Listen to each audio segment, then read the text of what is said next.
To my surprise, I realized that I have been sold in the red light area and the flesh trade is the work that I'm supposed to do. Every day in India, thousands of women like Sarita are forced to work in brothels. The red light area works throughout the day and the night. And in a day, I may have to attend 20 to 30 customers. If I'm tired or if I'm unwilling, the customer beats me.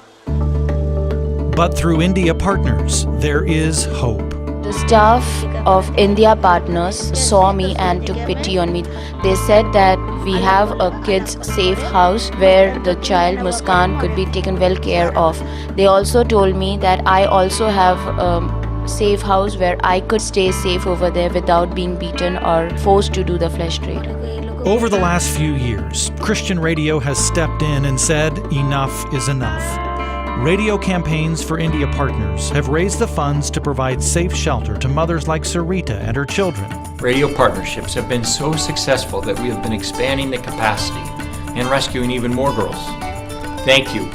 With more partnerships, even more girls can join our family, God's family.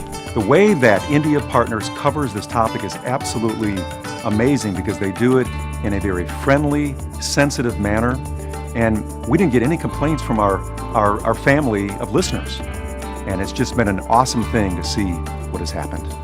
Ask us about a campaign that addresses the issue of trafficking while actually reinforcing your brand as a family-friendly station.